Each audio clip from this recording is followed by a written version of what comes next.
Good evening, ladies and gentlemen, and welcome to yet another edition of the show. Stardate 2016.041 at 22:01 Eastern Standard Time. I am joined tonight by our two special guests here from Trekyards. We have one Captain Foley and one Commander Cockings of Trekyards. Thank you both for showing up here tonight. We also have our regular panel here, gracing our presence and bringing knowledge and wisdom and everything fun about Star Trek Online to you. We're starting with our Chief Logistics Officer, Captain TimberWolf. Lead us off with a good howl, sir.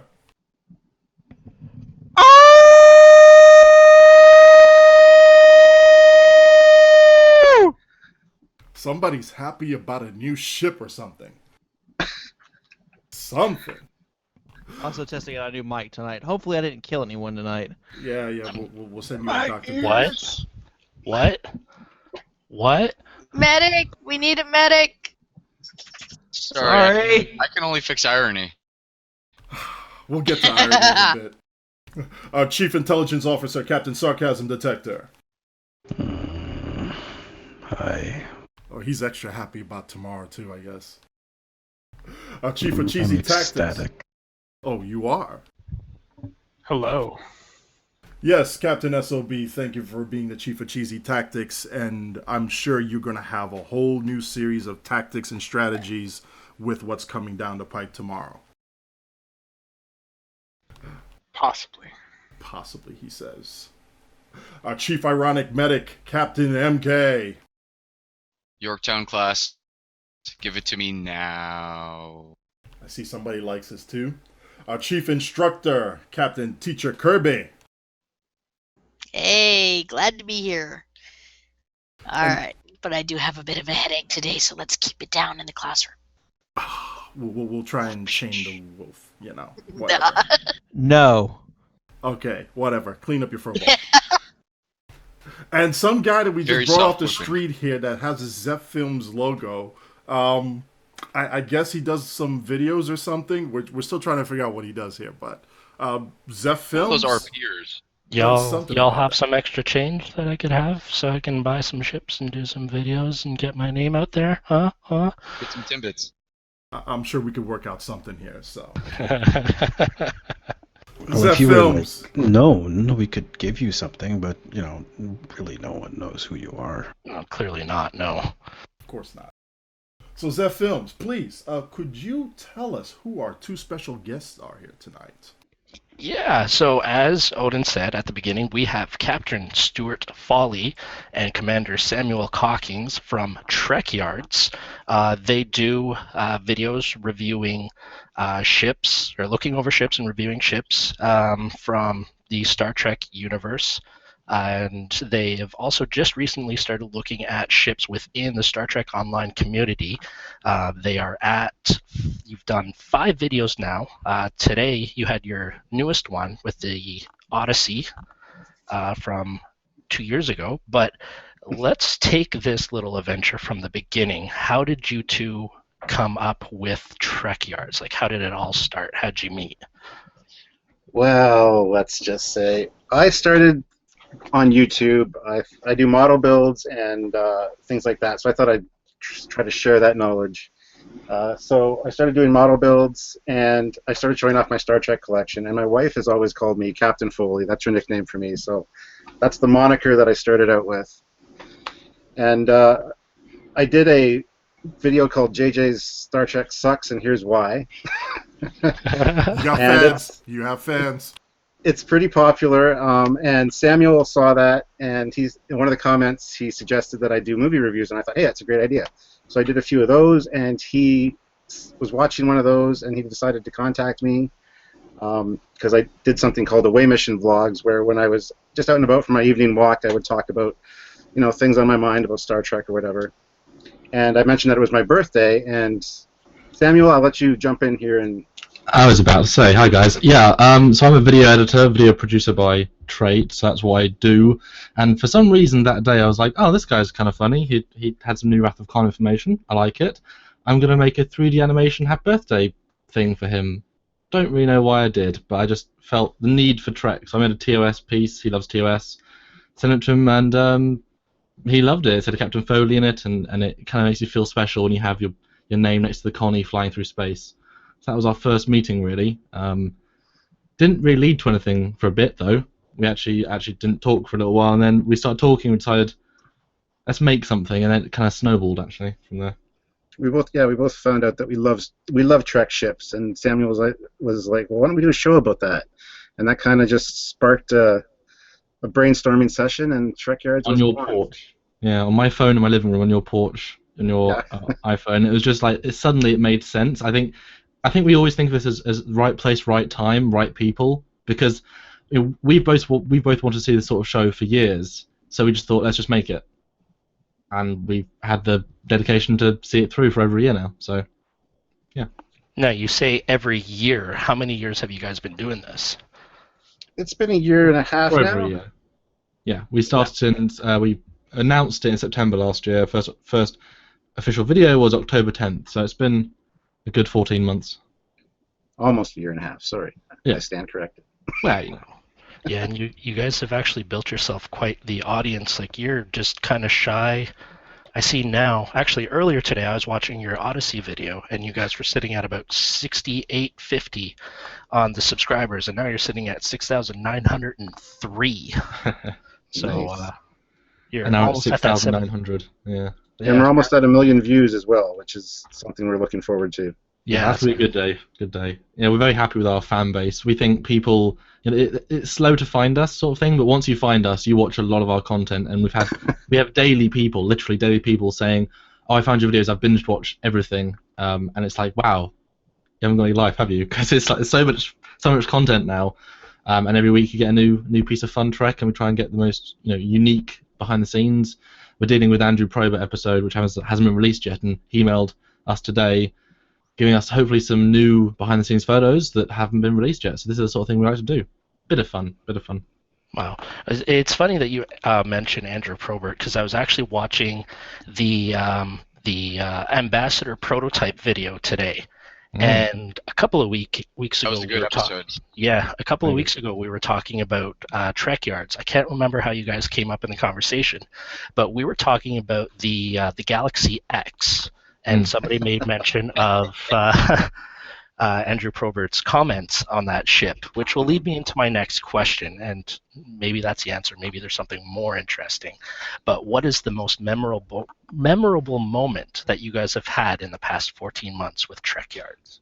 Now, to preface this, I just want to say that we have very different perspectives on how we make the show. Because Stuart writes it, he does all the research, he gets really technical. We present it together, we do all that, and then he sits back while I edit it and hours and sit through, watch the clips. So we have a different perspective. So you ask these questions, and I like how the different realms of which we work in. So it'll be different for each of us, believe us. Yeah, we're both fans of the show because, like you said, I do the research, I collect a lot of the pictures, I write the original scripts, and it gets sent off to Samuel. He adds his little bits, and then I kind of polish the script and finish it, and then we film it. And then it gets sent off to Samuel. He does all of the technical wizardry and makes it look amazing. And so when he uploads it, I get to watch it to make sure it's all right, or if I have any suggestions or changes. And I'm a fan of the show myself. Like, I love watching it because it's all new to me, the stuff that he adds to it. Yeah, I don't tease him with anything. All the animations, everything's just there in the final version. So I like the surprise. And he said too that each script that he gets, he just learns so much cool stuff. Yeah. That's his enjoyment of it. But you were talking about our most memorable moment. I think for me personally, that would have to be when we got our first guest star, which was Doug Drexler. I mean, that opened up a whole new world for us that we never anticipated, because we started this off not even expecting to be talking to these amazing designers, and yet here we are now, and we've got pretty much everybody. From one or two that are still kind of eluding us, but we'll get them. Don't worry. Drexler seems to have a good sense of humor too. He's appeared in a lot of other random crap like Star Trek Continues. Yeah, absolutely. He's a fun guy. Yeah. Yeah, I can go into a Doug Drexler interview feeling like having the worst day ever, and within 10 minutes in, I'm just smiling from ear to ear, and it just makes my day because he's such a great guy. He likes to make fun of me a little bit, but that's just him. He makes fun of all of us. Yeah, but there's, you're saying favourite moments. I think a lot of my favourite moments are when we talk to these designers, because there's canon, and these ships, you see them. I mean, I'm looking at the Dauntless, the Voyager ship. It was on screen once, very little information. But I've been watching the show since I was born, sort of thing. So these ideas have been in my head for a long time now, being a tech and a ship guy. And so being able to sit down with the guy who designed it, think of these questions, then actually talk to him about it and try and get new tidbits. And I always feel that it's not going to ever appear on the show again. It's not going to. So this man is the closest to. If he says, "Oh, I think this and this," well, I would consider that almost canon. That is developing the ship in my head. So those are my favorite moments. I think when we actually get them to invent new bits that make sense, and we have this real moment with them. I love that. I love those moments. That is something that actually brought up the whole discussion initially on bringing in, trying to bring up that clip from Trekyards was, it'd be nice if we could actually talk to the guys at Trekyards and then go over a couple of the ships that we see in STO. And have a sit-down discussion and say, if we put in an RFP, a request for proposal, to design a ship that meets XYZ criteria, which one of these would be viable and which one of these would be kind of, this is a superfluous, little tidbit hanging around here. It looks pretty, but it does absolutely nothing if I'm going into combat. Yeah.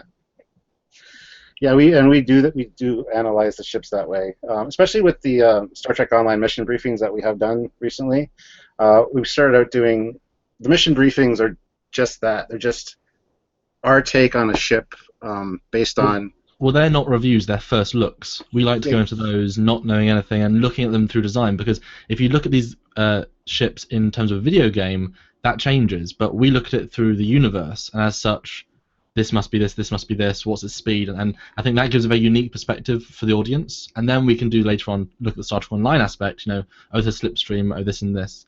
And it's a unique perspective, I think and a lot of people say, you do some more research before these, but the whole point of the mission briefings is just that. It's just a first look based on all the knowledge we already have accumulated from our Star Trek history on what we think these things are. Like, we don't want to do the research beforehand. I look at the mission briefings as we got a very distant sensor image of a ship orbiting a planet, and that's all we have information-wise going into a scenario.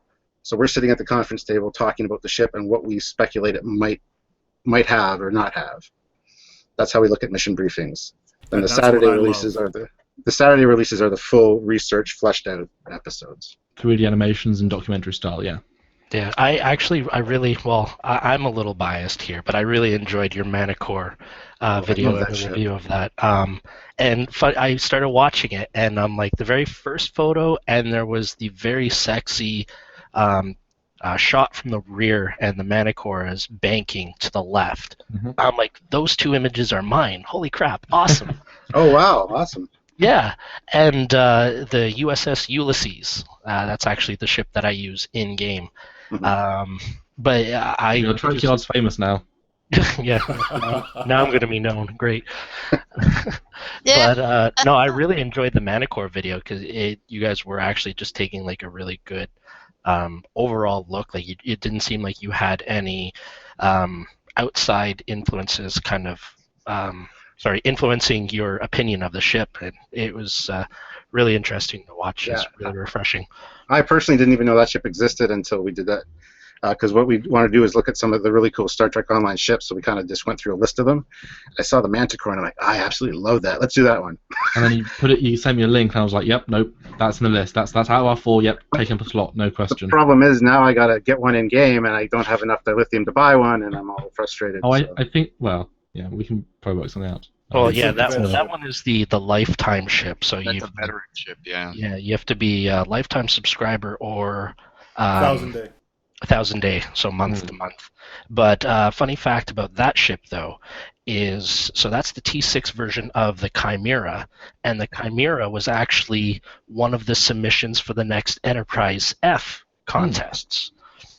So I guess when they were looking to do the ship, they pulled from the Odyssey was the first place, and I think this Chimera was either second or third place in the Enterprise F contest, and they used that design to create this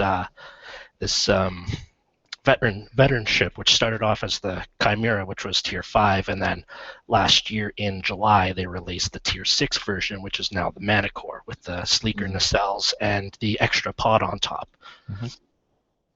It's also one of the 2 ships that transform in this game. Yeah, that transformation feature is amazing. I didn't even know that existed in Star Trek Online until I started reading the comments. Dog flies, I think. Yeah.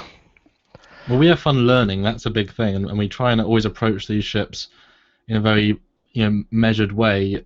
Sort of, I think we've reached the point now we've done, because obviously we've filmed more episodes than been released. So we're at probably 150 mark or whatever of actually made episodes or filmed. So I think we're at the point where it's now it's sort of professionalism. So we approach it like the professional ship critique designer, yet impartial. We do it with the JJ ships as well. Try and be very impartial and just very rounded. We don't say, oh, this is shit because of this. We say, oh, we don't like That this. must be difficult. This. Well, everything has good and bad points. That's what we always say, and a lot of them make sense because people can, oh, there's a window there. Yep, there shouldn't be a window there, and everyone gets it. So you don't have to dwell on it and just say negative things. It's pretty self-explanatory. Where there shouldn't be a window is where the view screen's supposed to be. We go into that a few times. Back and listen to your JJ Trek episode then to find out what your justification is for the giant length of these things. Oh, man. I tried very hard to justify it. Yes. He kind of plays devil's advocate. Well, because it's canon. It's so it has to make sense. So I have to try and mold it and make it make sense. And I did so. It has to be double the size to be 600 plus meters because Yeah, when we get to the full episode, I'm looking forward to doing some animations of showing how stupid overly sized it is, and then just people like, wow, that looks pathetic. Flight next to the E, it's like, people nope, really don't realize they don't how realize. big the JJ Enterprise is compared to the TOS Enterprise. It's like double the size. Yeah. Well, the About little the same size aeronautical as a engineer galaxy. in me, though, is just always, frustrated when you're looking at some of the ship designs. It's like, okay, this is good. Why in who knows what name did you actually design this? Why? Well, on the topic of looking at ships, we'll get back to the couple of questions that I have, but we'll jump to ship designs. So I passed you a couple of links there a couple of days ago of some Tier 6 ships, Hestia. And some pretty videos, yeah. Thanks. So the Hestia is the Tier 6 version of the Prometheus class, which you guys already have a video on.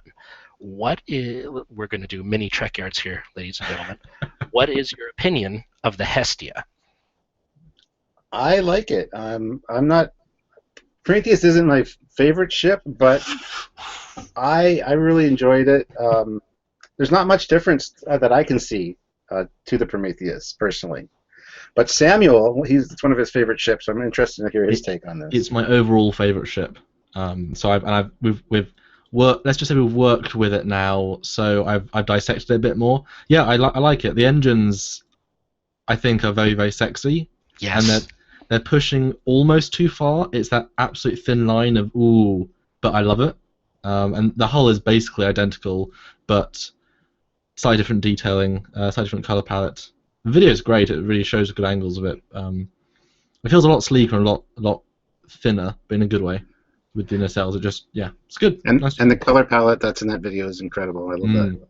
Yeah, SarcasmDetector actually has he does review videos on the actual mechanics of the ship, like how it performs, and then he goes through all the different shield visualizations. But at the beginning of that video, and we'll find the link for you later so you guys can take a look, but he actually has a Prometheus and a Hestia side by side, so you can actually see the differences a little bit better. But I totally agree with you, Samuel. The Hestia, the nacelles just look really sexy, and the Prometheus is one of my favorite ships, canon-wise. The Manticore is up there if we're not counting canon. But it's now. What about the Valiant? I don't know. The stubby little chicken wings on the side kind of bother me. Stubby little chicken wings?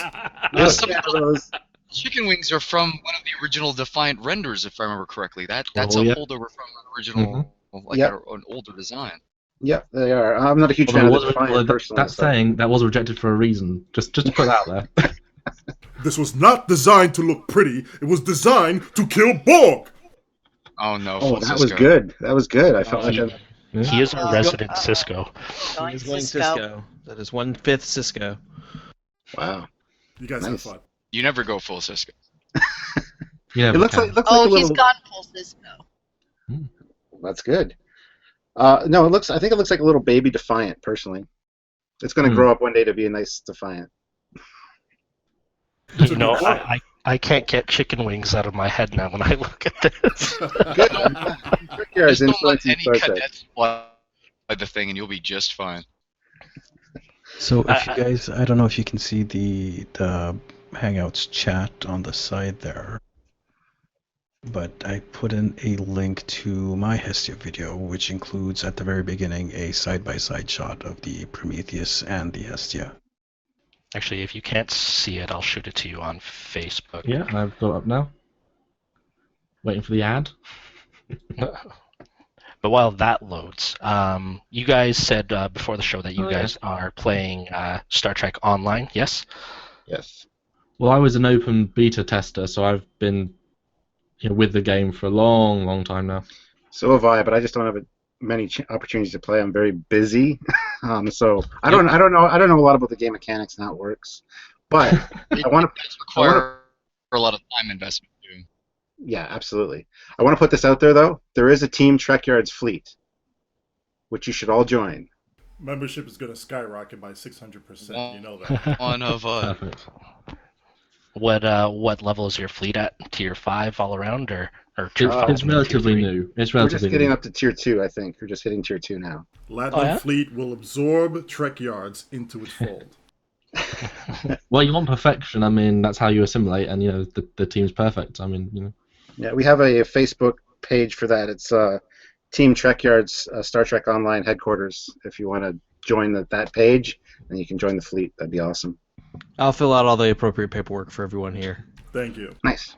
Yeah, we're going to provide everybody. We in the video descriptions after we publish, we'll put up a link to your YouTube channel, to your Facebook channel, to your other Facebook channel, and all that information will be there for folks to look you up. Hell, I might even bring an alt over to join your fleet and help out.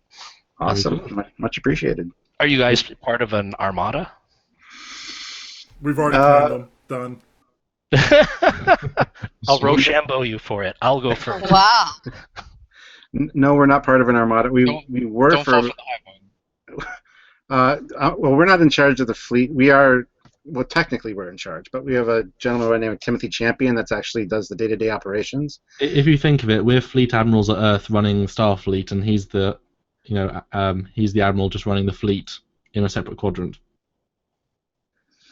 That works. Oh, okay, that works. Well, if We you're always say looking for an armada, I'm sure Odin will take you into his. I think he's got a good following, or one of the guys will take you into an armada. If you're looking for one, that should actually help you out with projects and that, and help you progress a little bit quicker in your tiers. Yeah, my suggestion would be to talk to Timothy about that. He'll be able to help you out. Very cool. But you asked what's our experience with Star Trek Online. I do want to point out I have played through the game 3 full times as it keeps evolving. At first open beta, and then when they launched the first-person shooter big update, and then when they did Legacy of Romulus, I believe. So I played through it 3 times to get a good sense of it. I like giving a big gap and then just replaying the whole thing, relearning it, new character, because things changed and improved so much. Because it is a very, very good game that's really come heads and tails, since it started. It is pretty fantastic, and all Trek fans should be playing it, or at least should have played it. Especially if you use the duty officer system, you can really level up quick, which is good to do. So you should. Admiralty too is helpful. Yeah, they've added a couple of things. Yeah. Some of us have a lot of alts that is leveled all the way up to 60. Cough, cough. Teacher. 18 alts. 14, sorry. not 18. Sorry. 14 alts at level 60, yep. There's somebody in my fleet. My fleet is a role-playing fleet, and there's somebody who really, really, really likes to play Space Barbie and have different outfits, and she has purchased so many outfit slots that she's actually maxed it out. It's at 76. And then she had to go and create another character just to get more costume slots. Wow. Yeah, the dedication of some people in this game is amazing, really. So, Hey, everyone's got to have their thing. yeah. Well, now with the new T6s out, you can even play a little Space Barbie in space. We actually have different pieces for the Audis now and things like that. Yeah. Final question for you guys. Favorite Star Trek Online ship and why? Oh. See, now mine's the Manticore, unfortunately. Yeah, you can probably tell by the video how much we were impressed with that. In terms of originality and yet fitting to Trek, I think that is an exceptional ship. As for my personal favorite that I have in the fleet, or in my character, I use my TOS Connie a lot. And I had that before it was released to everybody. I bought the special edition back when you had to buy the game. Oh, the one that came with the red matter capacitor? Yes, absolutely. Yeah. I have the same one. I still have the book and the badge and everything. The only problem is, and maybe you guys can help me out with this, I had it decked out in nice gray with the black lines, nice hull coloring. Then I upgraded my interior to the TOS, bridge and interior, and since then it's been just the white. I can't change the exterior at all. And it's really annoying me. It's an STO bug, so my opinion would not be Star Trek Online without a bug, but I've never heard of that particular one. I knew of the one where you couldn't change your interior at your star base. You could only do it at a social zone like Earth Space Dock, but I've never heard that one before. That's interesting. It's annoying. Somebody get Thomas the Cat a memo. TimberWolf, fill out the paperwork. It's already in triplicate, sir. Expect it on your desk in 1 hour. Press start to make 3 copies. Let me get this bug straight. So you had the original Connie and you bought the TOS interior, and now you can no longer update or change anything on the exterior of the ship. That is correct. The only way I could do that, and I've got Riemann shields now, so it does look different, but it doesn't look like I like it. So it's been just a pet peeve of mine since it happened, and I've sent them many messages regarding it, and nothing's been done, and I don't know if there's a fix for it or not. But this sounds like an emergency cam thing. Well, maybe might immersion much, but I'll try to replicate that myself. I do have the Connie. Well, Stuart, we might now have connections that can help you deal with that. So I would be immensely grateful to anyone that can help. We'll get that fixed. One way or the other. Some might recommend that you discharge and reclaim the Connie to see if it fixes it at all. Interesting. I might give that a try. Well, you two Simple, gentlemen. it's easy, and it does fix a lot of random problems. Cool. You Hold two on, gentlemen so- are welcome. Go on, Capt. Go on. So, after watching some of your previous videos, I really loved not today's video, but the previous one with Probert. I simply adore this guy. I think he's absolutely cute. He's great. His subtle saltiness just rubs me the right way. I love it. I absolutely love it. And you guys were talking about the ambassador, and you were kind of going over the original Probert ambassador and the canon one that was actually shown on the show. So, because you guys were coming on the show today, I went and started working on a flyby video of the Guardian cruiser in STO. I don't know if you've seen that ship or heard about it, but it is basically a cross between the Probert ambassador and the Canon ambassador. And Alan actually helped me out a little bit with the render. So we have basically a gift to you guys. Here's the video of that ship rendered in-game. And that should be showing up on the side in the Dropbox link. And that one is exclusive to you guys. Hopefully you guys like it. Hey, that's neat. cool. Thank you. And if you guys ever need screenshots for any ships in particular that you might not have access to, please feel free to reach out to us, and we'd love to help you guys out. We like reaching out to the community and doing stuff with them, and so yeah, if you ever need something, let us know.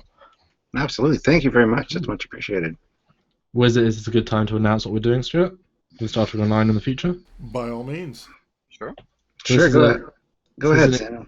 This is an exclusive. We've obviously told a couple of special people, but not publicly announced this yet. So this is a scoop for you guys, but it makes sense. So we obviously have been getting quite a good response from the Star Trek Online episodes. Fans want to see it. We love that, and we want to, we make episodes for the show, for the fans.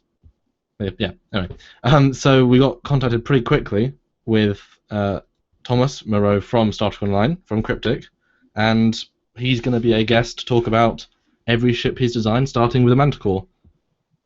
Oh, that is awesome.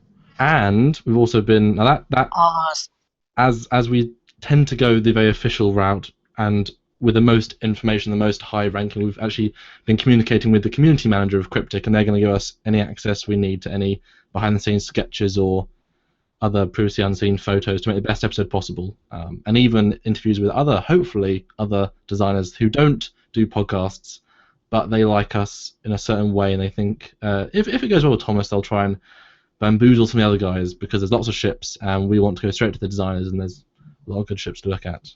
So the Manticore is the first one, and we'll be using stuff, new stuff, old stuff. If you guys want to help get some good images, that would be great. And in regards to today's episode on the Odyssey class or Enterprise F, the contest winner, Adam Isle, I believe his name is, he contacted us today, and he is down for talking about his design portion of that ship as well, which Thomas did flesh out and finish up for the game. So we might have them both on an episode about the Enterprise F sometime in the future as well. So expect fully fleshed out episodes, fully done Saturdays, with the Manticore and the Enterprise F, which we're excited for. That is really that's really exciting. Tough to find a bigger fan than Thomas. So, guys, when you do stuff like that, just shoot us a shout beforehand, and we'll be sure to give you guys a plug, some free advertising. Be cool, thank you. Absolutely, yeah.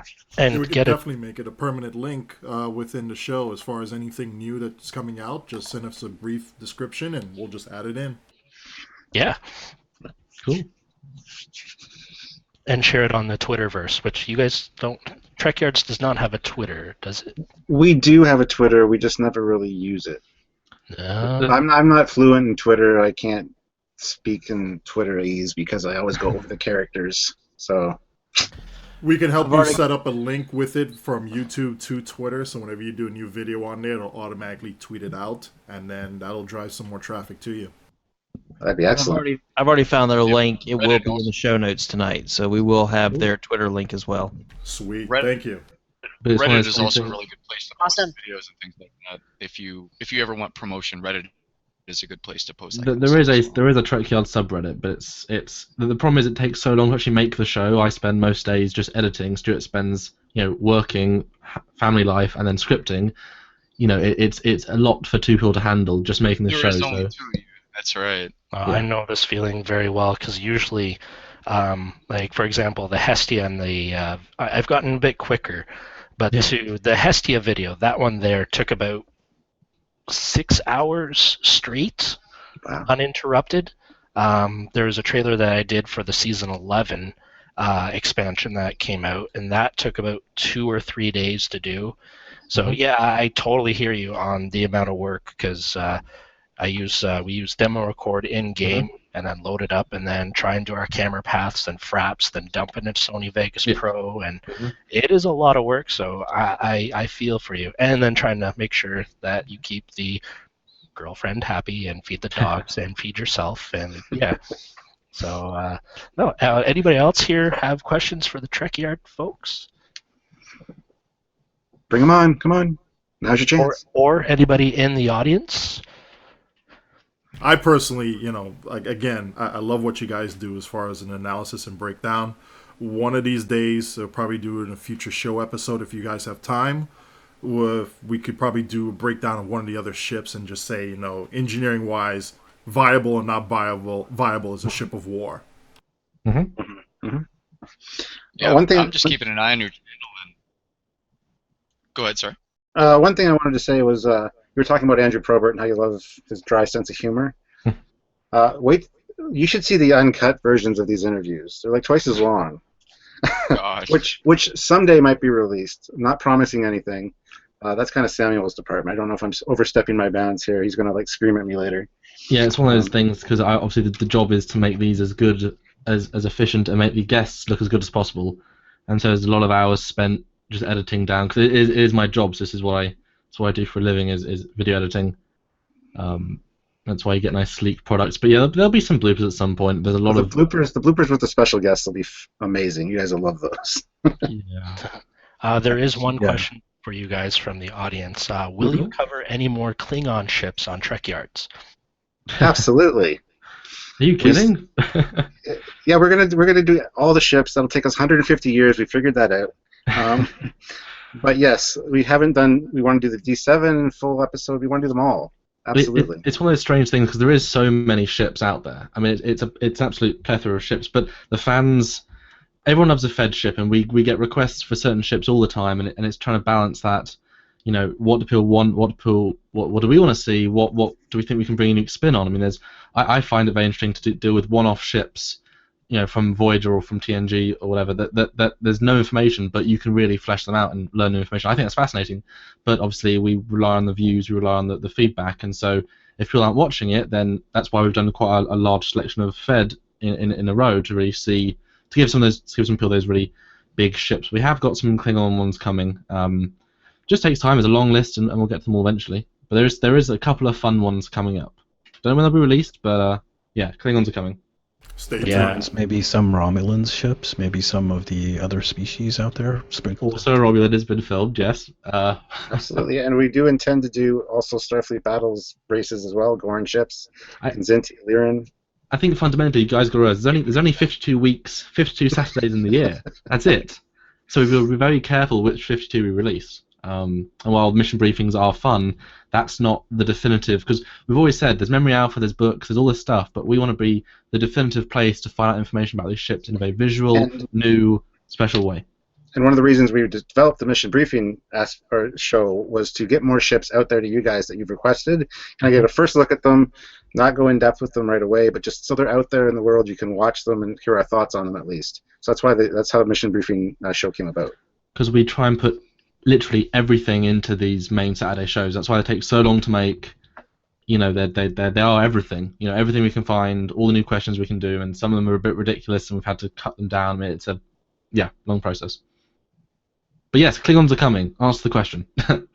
Yeah, it's a question that I get too, because a lot of my videos seem to be solely focused on the Federation ships, but I don't really play a Klingon, so I don't have any of the special ships to really go out and do my own thing. So, but probably sometime, I don't know. I just do what I feel like, and I put it out there. And if people like it, they like it. If they don't, well, next week there'll be another video. Even though I haven't put one out in 2 weeks, I'm kind of slack. Actually, I'm working on something else, but I'm not going to talk about that. But yeah, that's it. You guys are welcome to stay for the rest of the show, because we're going to be actually talking about a couple of things that are coming up in the game, a couple of updates mechanic-wise, so you guys can hear the mechanic side of the game workings if you like.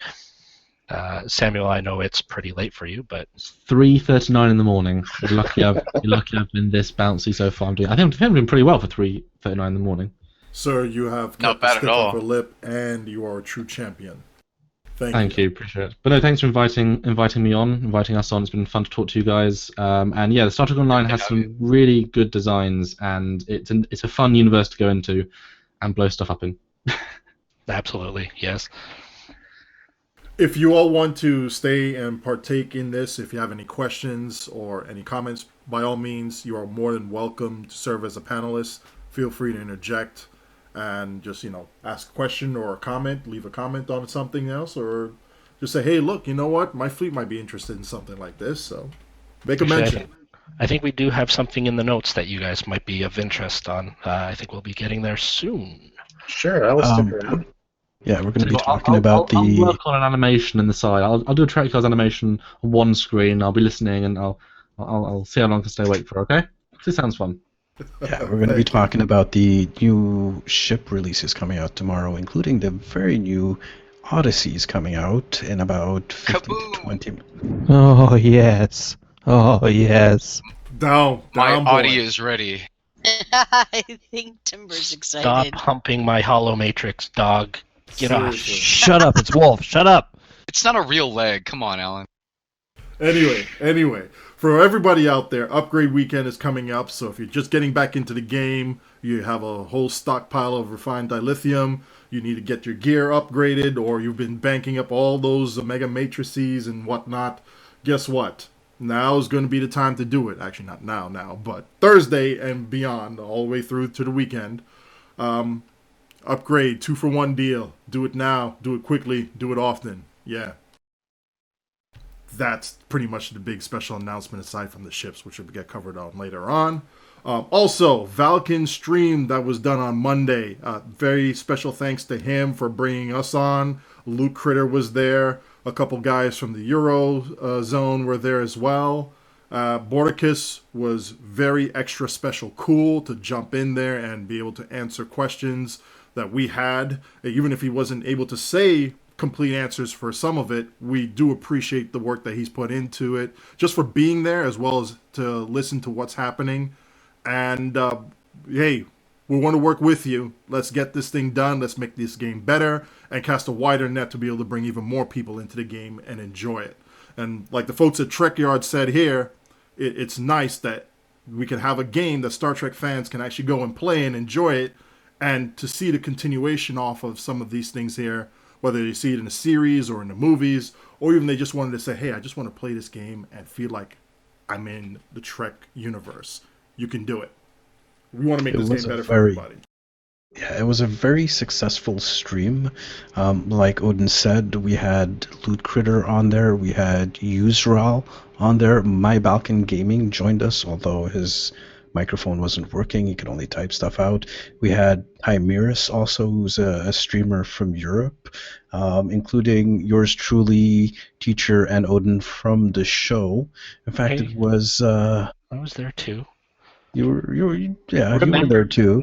Yeah, Alan was there. Was he there? I'm sorry, I couldn't remember him. He was there. You just weren't very well known, so. But it was successful enough that I think we're going to be repeating that again next Monday. So expect to see more of these type of streams with multiple streamers from the STO community joining us. And speaking of the stream... Yeah, go on, sorry. Yeah, speaking of the stream, we talked about a lot of different things. I think we'll include the link to that stream in the show notes. But one of the things we brought up was Chemosite, and we have discussed the problem, the issues with this particular power, especially since the last patch, like 2 Thursdays ago, where it just was broken. And one of the things that came in after that particular stream was that Bordicus actually looked into the power and confirmed that it was bugged and has implemented a temporary fix to it, and a full fix will be coming in within a couple of months. Requires some rigorous testing from the QA and the bug hunters. The bigger takeaway out of this was that there were some things that were left out of the notes, and we're also going to go into that as well. The patch notes, I should be clear.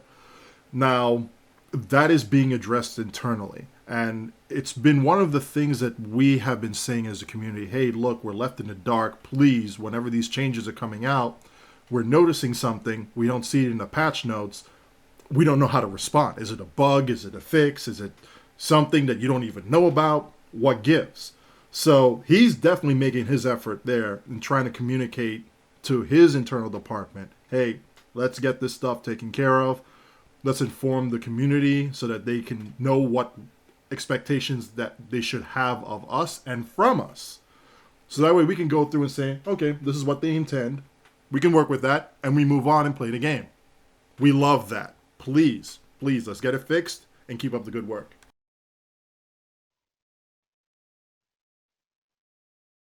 And I know some people have been waiting for this moment here, where they've been talking about this for a while, especially you, Chief of Cheesy Tactics, and your craziness with the scimitar.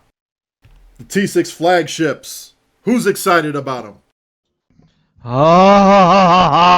You down, boy. Down. Well, it's nice to get an upgrade after 4 years. It's nice to get an upgrade. So I'm happy. want it. This is the second upgrade. Well, the first one. Let's do a little bit of a history here. So we're getting the flagships, which would be the Odyssey, the Bortasque, and the Scimitar, upgraded to Tier 6. Now, originally the Odyssey came out as the Odyssey Star Cruiser, which was a free ship for one of the anniversaries a few years back. Second anniversary.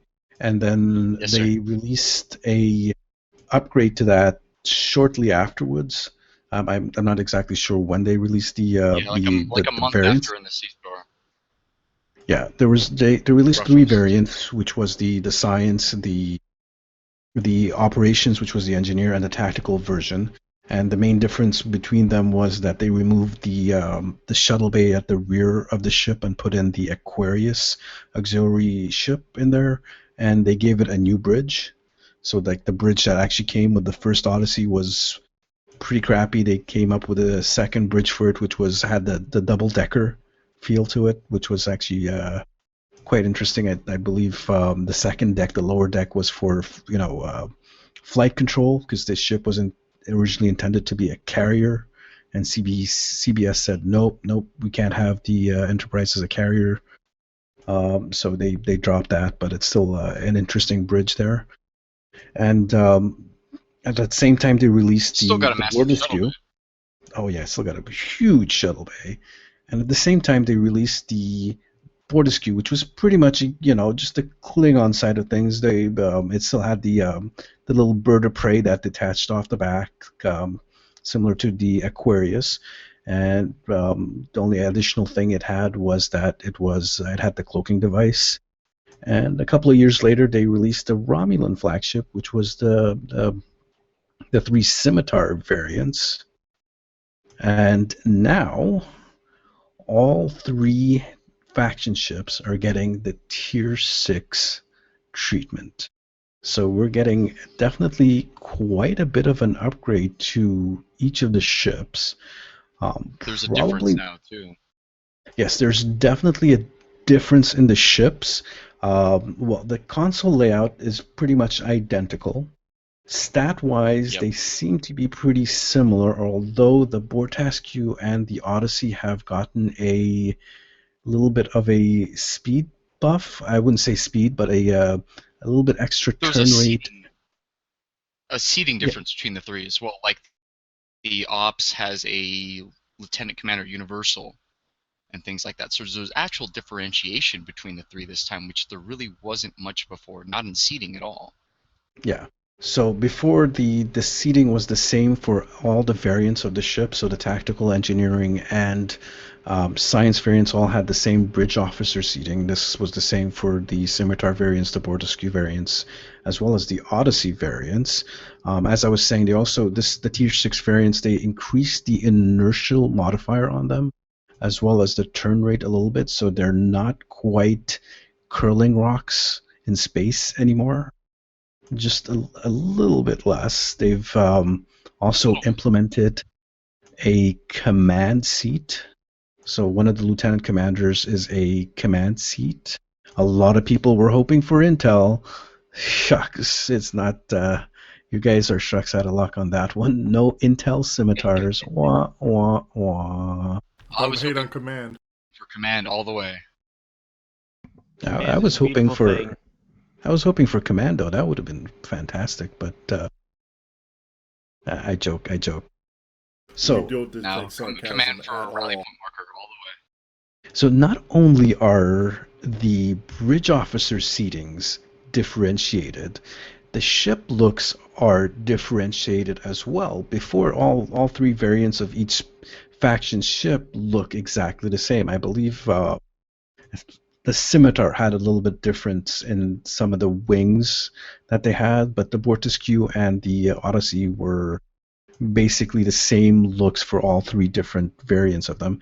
This time, the difference is significant. There's a a radical difference.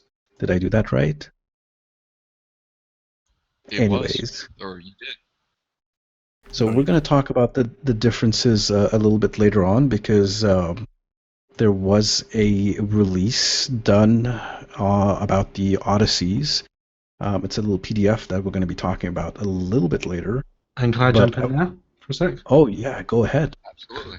So it's fun to get these new Tier 6 ships, because we like to look at these Star Trek Online ships as sort of part of canon. I mean, it's soft canon, but it's still thought out. And if you guys watched the Titan episode, I very specifically went in game, took orthographic views of the Titan, dissected it in comparison with the other 3D models, and worked out the differences. So we're able to say, by 2409, this is the version they had. And so I love the fact they're releasing updates to these ships, because the Odyssey is a fan favorite, I think, and having another version means we can start building a timeline in the universe of Star Trek and say the Enterprise F was this era, the refit came in this year, these are the changes, these are the upgrades, talk to Thomas about why, and build it in a way that when you talk about it as a game, you don't really, you think of it as a game, but if we approach it as part of the universe, it'll feel very official, and I think it'll be a lot of fun to talk about. So we're excited that there's new ships and the refits. Yeah, there's actually some lore behind the different looks for at least the Odyssey. They released some lore behind the different looks for those ships, but we'll get into that in a few moments. I want to open it up to both Timber and McKay. Like, I love the Science Odyssey. I am a huge fan of the Science Odyssey. My favorite ship of all times. And McKay as well. He plays it a little bit differently. Mine is the pretty much the pure DPS, slightly off-tank version. Gawain, McKay. if I remember correctly. Gawain, I do yes. remember correctly. Yeah, that ship was in the Green Knight. famous. The Green Knight. It was kind of more infamous than famous, probably a few years back. But you also have a fairly famous Science Odyssey called the Paladin. The Paladin build. I call it the Paladin build. It's basically an Ox to Bat combat heelboat, and the Odyssey has really been the only real suitable platform for the last 4 years. I mean, literally the last 4 years I've been flying this ship every single day. I don't get tired of it. It's really what I like to do. And so the fact that we're getting an incremental upgrade is huge for me. I have not switched ships for 4 years. Indeed. Are you have you taken a look at the differentiated seating now, the bridge officer seating for the Yorktown, which is the Tier 6 Science Odyssey? Absolutely. What it appears to be is that the Yorktown is the, you know, they're trying to differentiate based on career, and so it is the science version now. They've bumped the lieutenant science seat to a lieutenant commander, which is huge. Left the ensign uni. I would have loved to have seen a commander eng comm seat instead of the uni comm that we got for RPM 3 versus RPM 2, but it is a heck of an upgrade. I am pleased all around with the design. The stats are pretty good. The only thing I think I would have liked, and I've mentioned this before, is that I would have loved to have seen a fantail hatch option for the Audi. For those of us that don't use the Aquarius and never will, a traditional fantail hatch option for the rear of the Audi would have been a great option, rather than just to have the Aquarius, whether or not you're going to use it. Oh, that reminds me something I want to clarify for everyone that's listening.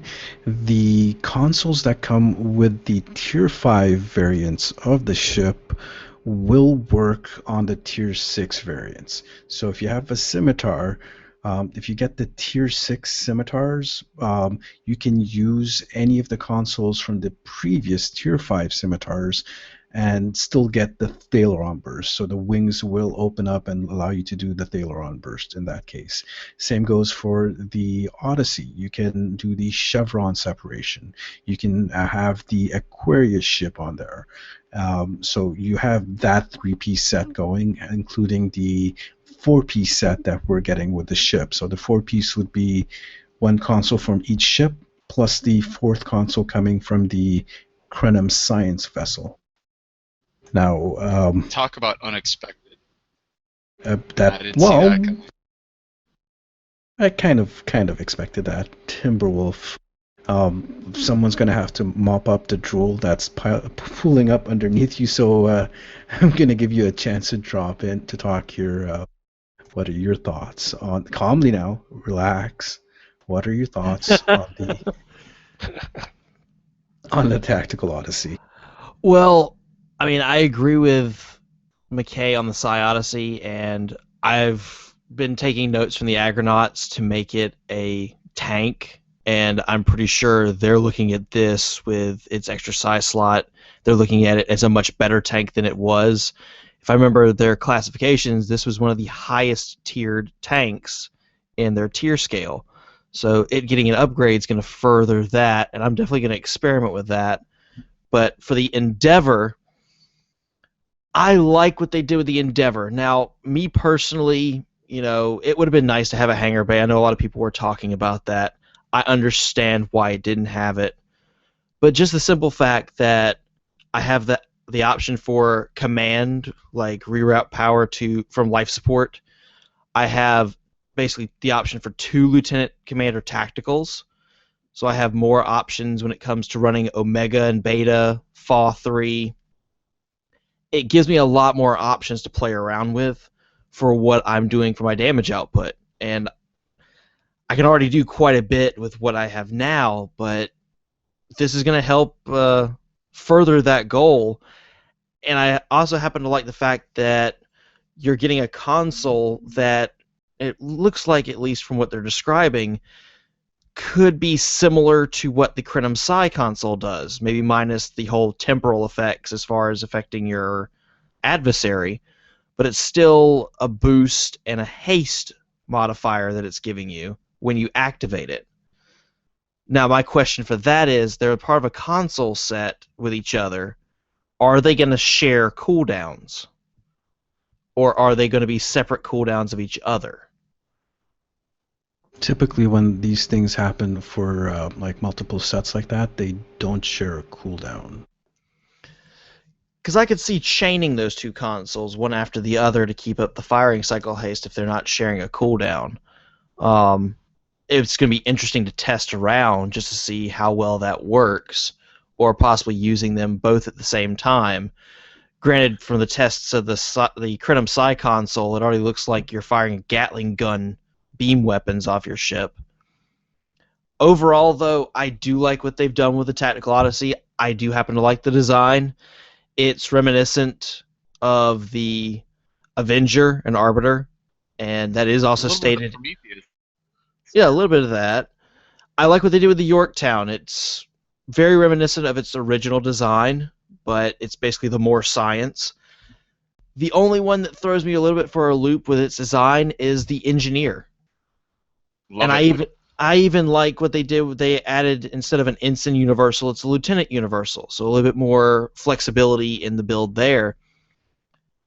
And the only reason the Engineer design is a little off to me, but it also makes perfect sense, is they can use it to harken both a predecessor for it, which would be the Galaxy class, and also a lead-in to what we know as the Enterprise J, because that would be a type of lead-in way the saucer section and support structure looks as far as an evolution scale. But I can even see... It's definitely a throwback. Yeah. So, and that's... I happen to like that. It's a nice throwback to years past and for what's to come. And with the upgrade for the... No, with the upgrade of the bridge officer station, you got a command and now a universal lieutenant officer slot, even though it might not have the best, by some, console slotting, it still has good console slotting. I think even the engineer, it's going to be a good ship. I think all 3 Odysseys are going to be very good offerings and upgrades for whatever you're running. I tweeted to Thomas that not only I think John Eves would have been proud of his design, because the Sojourner is so John Eves, it's not even funny, but that Andrew Probert himself would be proud of his designs. And one of the reasons I think so is the Sojourner has the throwback aspect ratio to the saucer. It's a lot more like the Enterprise D. If you looked, it's more long than wide, and the projected Starfleet design language is kind of long, thin, and sleek, and this goes against it in a great way. Oh, definitely. And I do like the descriptions on the backstories coming from what we saw from the PDF that was released. I like those backstories. That's some amazing stuff. He's a true fan, and I mean he knows what makes other true fans of the series happy, with the little details and the things like that. I mean, there's going to be a memory beta article about this in 15 minutes probably. Oh yeah. I hope so. I honestly love hope the he lore. expands it to the Bortiscues and the Scimitars. I really do, because just the lore on the Odysseys is worth saving, and if he does it for the others, then that's going to be a great thing going forward, just to see the backstories on all these new ships. My immersion subroutines are very pleased at this PDF article. Yeah, Have you gentlemen at see the steam Trekyards seen come this yet? Yeah, I had a look today. I think I saw the link that you posted, and it's impressive. It's meant to be an in-canon and universe news article, isn't it? That was the pitch. That's the best part. Is Jane's fighting ships. Yeah. I haven't had a chance to look at it yet, so I can't comment. Sorry, guys. Highly recommended. No, it was fun. It was, and he used some sort of in-game images and some other custom images, and nice way around doing it. It was a lot of work. I can definitely, that must take a lot of work, and just get it signed off, because obviously fans will consider that canon, the backstories and stuff. So a lot of work, but yeah, it was very cool. Yeah, very One very thing few I people learned. seem to. Sorry, Cam, go ahead. Oh, that's one thing I learned from that, was that the Enterprise F is a science Audi. So McKay, high five on the science Audi. And I especially love the lore for each specific ship, and it also ties into some of the missions that we've played. If you remember, during the Iconian invasion of Earth space, I think that was Butterfly, the mission called Butterfly. The Yorktown gets sunk at that point. Yes. Just to use the naval terms, and the brochure goes into detail about that, where they say that pretty much 3/4 of the Odyssey fleet, Starfleet's Odyssey fleet, got sunk, and the rest were heavily damaged. And they've basically, because these ships are so robust, so tough, they've managed to salvage. Tough, yeah. Yeah, they've managed to salvage the space frame and rebuild. So they rebuilt the Yorktown, and they turned it into the Tier 6 Science Odyssey. And this is the reason why it looks so much like the original Odyssey. It's because it's basically a rebuilt ship. Yep. In that regards. Block 2S. Yeah. Yes, exactly. PDF. I'm. That's military. That's got military precedent. They build military aircraft and things like that in revision blocks. The first block and the second block, and this is a Block 2 Odyssey. They do the same thing with the ships as well, naval ships. Exactly the same thing. Pretty much everything across the board military. And going into the other ships, like the Sojourner, for example, lore-wise, it was under construction at that point in the war, and they quickly finished it afterwards. And they used technology from the Andromeda class, which is the Tier 6 version of the Galaxy, which is why it looks so much like the Andromeda. It is basically a supersized Andromeda at this point. Very, very stubby. And the same thing with the Endeavor. I'm getting a little bit of feedback. Yeah, especially the nacelles on the Sojourner. That's just Andromeda nacelles through and through. Definitely. The and I guess it plays the same role that the Galaxy/Andromeda plays, which is the long range explorer, very versatile multi-role ship that can pretty much do everything and has one of Gene Roddenberry's specific statutes for making the Next Generation and the Enterprise D and things like that. One of the original things he told Andrew Probert was that he wanted the nacelles to be smaller proportionally to the rest of the space frame to imply that technology had become more advanced since the original series. And they've carried that forward. So the ship is significantly shorter lengthwise, front to back, than the other two Odyssey variants, but it is it's got that Galaxy-esque saucer, so it is significantly wider. The Endeavor, it has Galaxy on the other support struts on the nacelles too. Yeah, the Endeavor, on the other hand, is going in a completely different direction. It's like the previous two ships, like you guys, when you were talking Trekyards, when you were talking about the Odyssey today, you were talking about how similar it was to the Galaxy with its organic, its basically flowing lines, very organic. The Endeavor is something completely different, very angular, very sharp, and the lore behind that was it also was under construction at the time of the war. And for this ship, they basically took the technology that they had from the Avenger and the Arbiter, I would say more from the Arbiter ship, and made this into a more tactical, more battle cruiser-like ship. So it's very interesting. I love the fact that they did this. Now, we spent a lot of time talking about the Odysseys, but they've done the similar things with the Romulan ships, the Scimitar Tier 6s, which are also all named after swords, and the Bortascu variants. And for once, well, Famous Warriors. It's actually very rare for us to see some good-looking Klingon ships. And these look good, I think. Oh, these look fantastic. I love the science port. The picture that I saw it would look like it was baby blue and pink colors on there, and I was like, wow, that is just way too cute for a Klingon ship. But the Bortascu's just to a performance thing with those. I've seen this in chat. There's a few that are quite sad that they left out attract fire on the batship.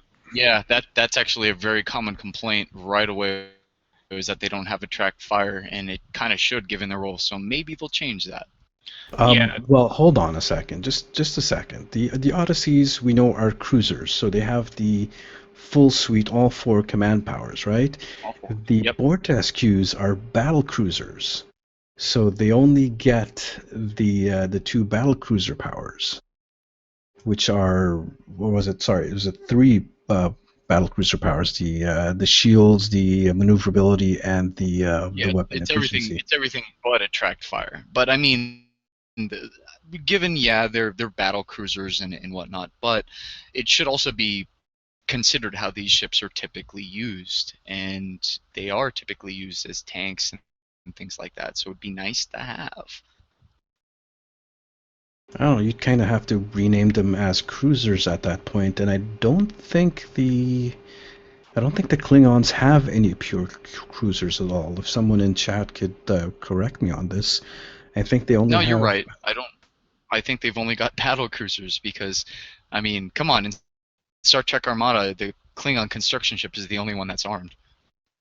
That's sort of just their thing. They also have flight deck cruisers, and they don't even have a dreadnought for. But I for mean, F's sake.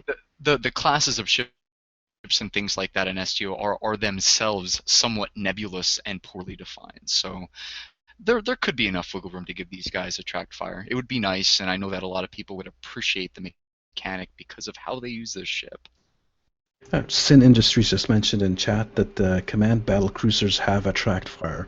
The thing with the command battle cruisers is that they're battle cruisers in name only. They're actually flight deck cruisers. So they have the hangar bay, and they have the command comms of the flight deck cruisers. The only thing battle cruiser-ish about them is the fact that they can equip dual heavy cannons. So I just can't wait to do my usual video stuff with these 3 ships. Like, this is going to be fun. If you need Which models, reminds we'll get me- some. I'm gonna need Which a reminds tool for me- a keyboard. Timber, we're gonna have to co-opt you at some point. Both Zeph and I and you are gonna have to do some demo records with all 3 variants of the Audi at some point. Oh, you got that. I'd Got that. love to participate with my Yorktown. I'll be there.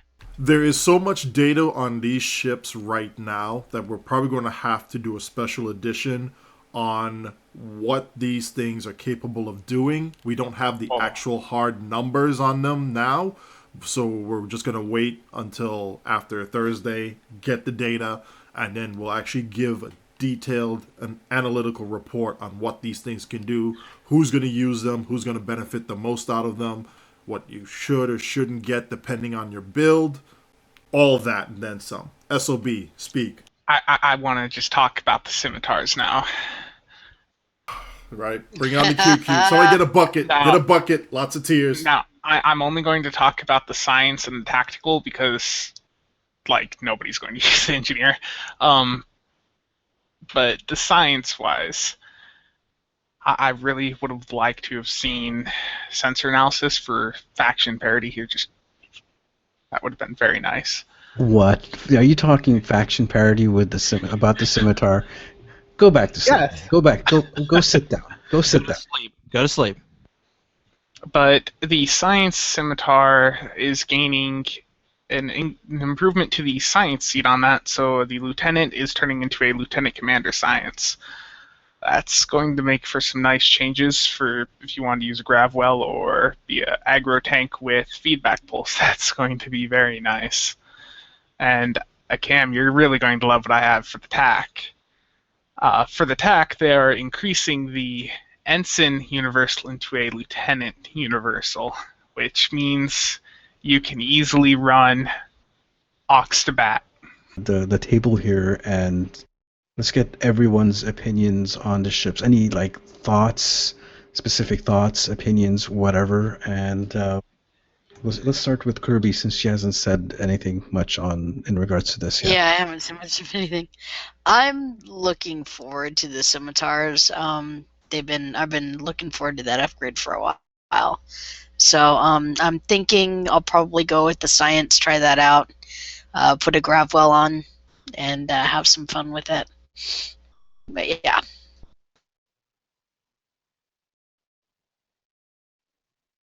Oh, go ahead. There's going to be a whole new class of torp users out there, especially with one of the traits that we're going to get into later on in the special edition, where energy users are going to love this. Yeah. Every time you fire a torp, you are going to get a bonus to your crit hit and crit D. Seriously overpoweredness. This is, I think, attempt number 3 or 4 to try and get the players to build a more cannon-style ship. And I think this one might actually do it. Depending on the stats, it might actually do it. And wouldn't this trait also work in concert with weapon system synergy? It will It's the indeed. opposite. No, actually, no, it would indeed, because here's the kicker. You have a whole bunch of energy weapons, which will trigger weapon system synergy, which means that your torps will be able to bypass those shields. Slap that in with self-modulating fire, and you have 100% shield bypass, at least within a 10-second window every minute. Then you're going to have a whole bunch of your energy weapons doing more damage, your torp, even if you're not boosting it, doing more damage, and you're just going to be a juggernaut on top of a juggernaut doing more damage. Do you think the actual bonus to energy weapons will compensate for the loss of DPS for fitting a torpedo in? Again, that depends on the numbers and the torp. I highly doubt it. I will doubt wait it for as the well. numbers before we make a complete assessment. But with especially you, SOB, you who used to use a torp on some of your runs, you of all people, Oh, you're right. I might put the AP tort back on just for you, Odin. you could go die somewhere. Well, now I just want to say, when I look at these ships, like performance-wise, I'm not expecting the Audis or Borts to outperform any of the Intel cruisers currently available. But I will say they look amazing, and I'm probably just going to wait a few days and get the 9-pack. I agree. They won't outperform any of the cruisers that have Intel seating. McKay?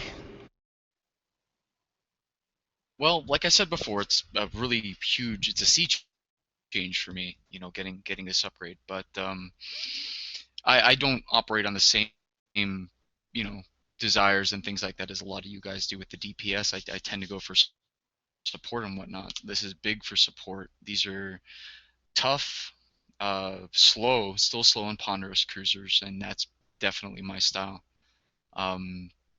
I would have liked to have seen. This would have been my preference to have been able to get a commander, eng command slot instead of the lieutenant comm that we got.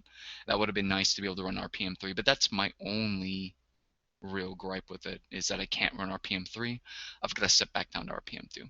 That's all I got to say on the stats. As far as design, I've tweeted back and forth with Thomas today. He knows exactly how I feel. I think I'm going to actually explode tomorrow morning. I'm actually looking forward to Trekyards' interview with Thomas in regards to the ships that he worked on. I think he only worked on the Odyssey. Only worked on the Odyssey. Jams was the one who worked on the Klingon and Romulan versions. And Simmy's too, I think. Yeah. Yes. Trekyards, I'm going to leave you guys for last. Alan, your thoughts, please. On the 3 Fetty ships?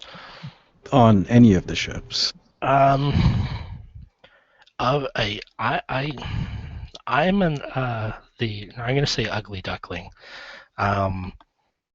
People were really confused why I love the Chimera so much, because it had a really, really weird looking secondary hull. And I think my tastes carry over to this 3-pack of the Federation ships. The Sojourn class, for some reason, really attracts me. There was one picture when they first released it of a quantum torpedo being fired out of it. There's just something about the secondary hull that just really attracts me to the ship. So, I don't know. I'm going to have to wait till I see them in game and up close in my usual style of like super render scale when I do screenshots and video. But for some reason, I'm liking the Sojourn class visual wise. I don't know why. It's different. But yeah, I'll wait till. School. Yeah. The nacelles. Not for filming purposes, but if I was to use the ship on my engineer, I might swap out the nacelles to maybe the ones off of the Endeavor. I've always been a fan of that style that's on the Endeavor that is carried over to the Manicore and the Hestia and the Jupiter. I really like that style of the nacelle that they've started using. So. But stat-wise, I'm not much of a stats guy personally. I'm more of a eye candy. It's pretty, and how can I make sure that this looks really good in the video? So it's going to be a fun couple of weeks working on videos for these 3 ships. All right, your Trekyards. Samuel. You first? Okay. Yeah, I brought the page up knowing you were going to ask. Yeah, they're interesting. It's always, you got to think, what is the purpose of these ships? And obviously, I'm less about the canon of the in-game and more about the Trek canon. So it's interesting to see such big ships. Although I do like the Yorktown, that's pretty nice. I like the curve at the bottom, very nice and Trek. I'm not sure I like the Sojourner. Is that how you said it? It's very Galaxy-ish, but I think proportions are a bit off. Bit too stocky, and Endeavour's a bit Lego-y. It's sort of assembled pieces rather than a nice sleek whole. Have you seen the Arbiter by any chance? Which one's that? It's the tier 6 version of the Avenger that looks nothing like the Avenger. It's basically the same angular, basically a square spoon type thing. I have not. Sounds interesting. That's basically what this is. This one, the Endeavor seems to be designed around, or just inspired by. Klingon-wise, yeah, I like them. They're very similar. The Gorkon, Martok, and Kalis. That's funny. I like it. I like the dual nacelles for the Gorkon. That's nice. And the Martok is a nice Negvar reinvention. Yeah, it's pretty good. And those scimitars for the Romulan, those are nice. The Kopesh is beautiful. A bit too much like Mass Effect, the Legion, the Geth. A bit too Geth for me, but beautiful. Thank you. That's where that thing came from. I was wondering. I was like, I've seen this before, but I can't put my finger on it. Yeah, very much so. It's sexy though, but then I wouldn't have done the bridge that way. I would have made that more like if you had done the bridge of the Kopesh more like the Deredex, much more pointy, and arching, and I think it would look a bit better. Flambird. It looks very much like a ship from the whole primary hull. Looks like a ship from Stargate SG-1, so I will just be looking at that the whole time. And the Shamshir looks a bit simple to me. Obviously designed around the wings moving as opposed to general functionality. Yeah, those are my thoughts, guys. Everything my first officer said. Yeah. And basically, I'm just looking forward to doing mission briefings and full episodes on these awesome ships. So that's 9 more ships to add to your 150 years worth of. 151 years now. Thank you. Well, we have a thing. I mean, obviously, the time we spend on these shows is determined by how much we can support the show, and we have set a target at $650 on the Patreon to have a regular weekly slot for fan design and or Star Trek Online ships. So if the fans can help us get there, then you don't have to wait that 150 years. You only have to wait 70 years because we can have a dedicated episode, which we want to do, but it's time. I believe TimberWolf, we would like to hear your opinion on it, but I'm sure your freaking wolf drools all over the place now.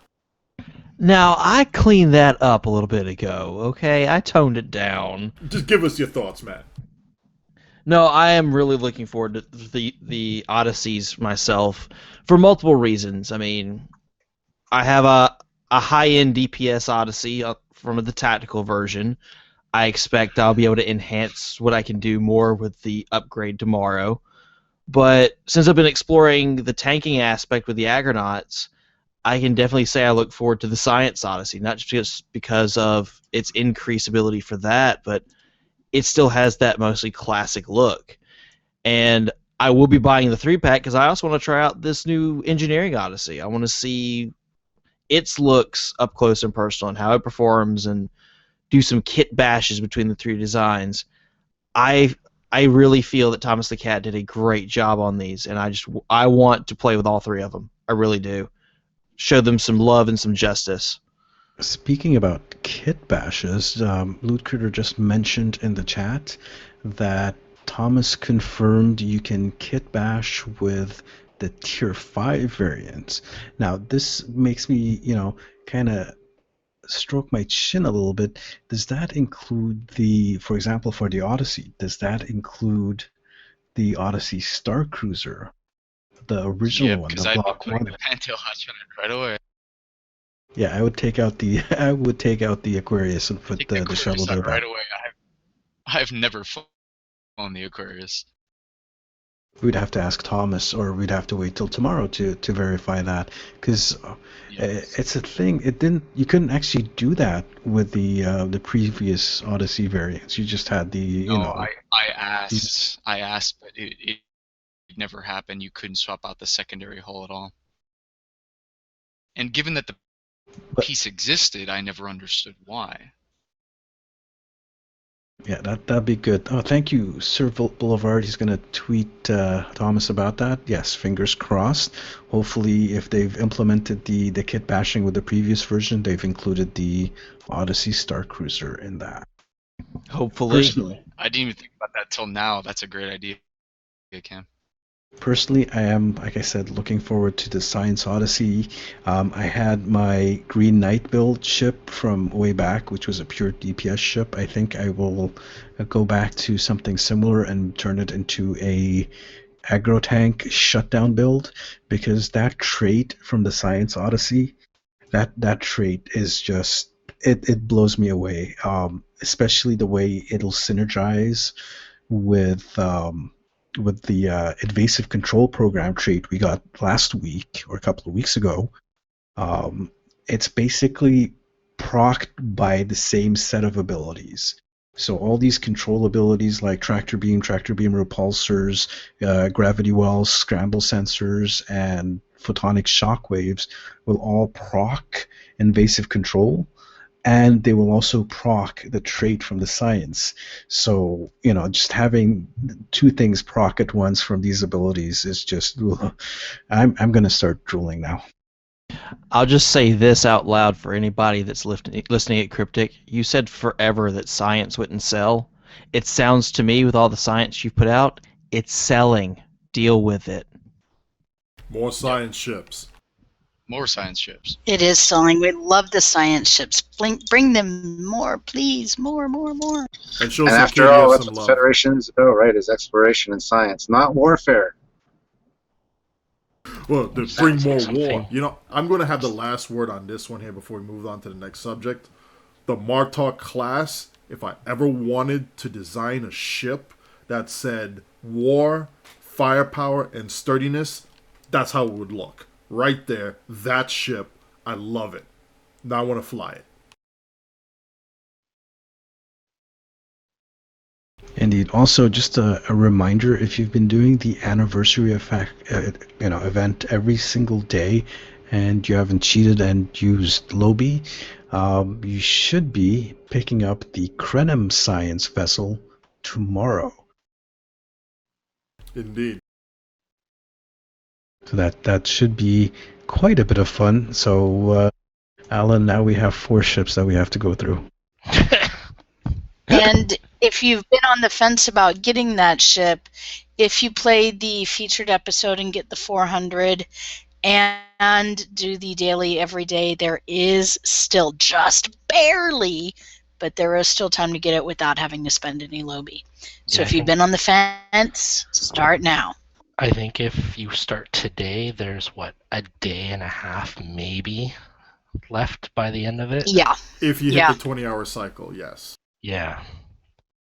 Do it now. Do it now. So, to put it this way, free tier 6 ship. Free. Tier 6 Free. science ship. Mind you, okay, it costs Yes, for about 15 Admiralty, minutes of your awesome. day. It costs you about 15 minutes of your day, okay. But free. Free. I'm waving my hands in the air right now, trying to emphasize free. Free. I'm done. All right. It's free. Moving along. For those people who've been asking about the Foundry change or the removal of investigate officer reports, it's been confirmed that has been removed. They've explained why. They're wondering why it wasn't included in the notes, but that is going to be addressed, and they're working on a new replacement system for that. So we will include that on the show notes. You can see the Reddit link and the ARC forums link on that as well. Make your voices heard on it and what you think should be done or not be done, or wait and see what's coming down the pipeline. But at least now they have officially communicated on why, and they stated their reasoning. Again, Hold on a second. go on. Wait a second. Go Wait on. a second. Are they doing this? All right. No more Happy Cat. Back to Grumpy Cat. Are they doing this again? Are they? Unfortunately, they are being reactive instead of proactive. Yes. But at least they're they doing this again. jumped on this quickly. No. That's not what I mean. Oh, that thing. This is not what I mean. Are they removing something from the game with the promise to replace it before the replacement is done? I How knew he was many going to do that. times How many times have they removed something from the game and they've told us they're removing it temporarily until they come up with a replacement, and then the replacement just never shows up?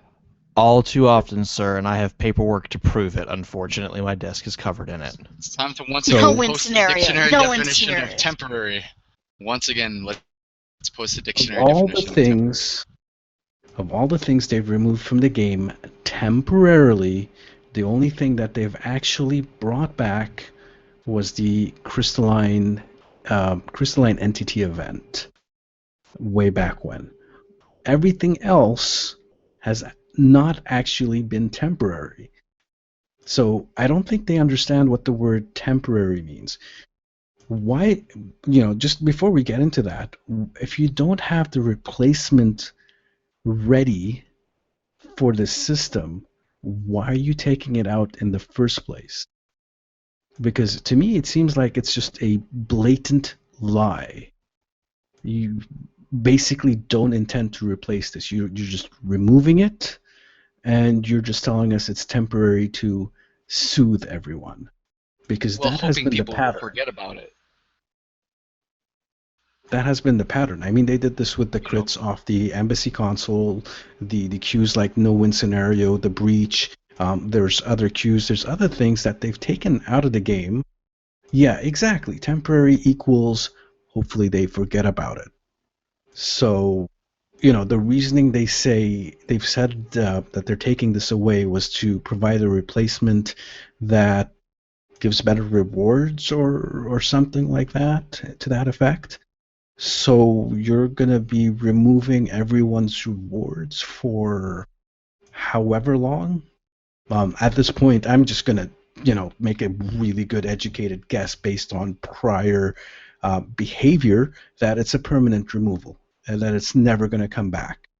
Because, there's always, that might not be the intention. Maybe you actually want to bring something back in its place. But, production schedule doesn't allow for this because you're always pushing through new content. There's always the timetable going through with stuff being published and released. And, you guys never seem to miss a release date, which is hilarious. In one regards, it's fantastic. But, I don't know of any other development studio that never misses a release date like this. I guess you just push things forward whether they're complete or not, which there's plenty of evidence to support.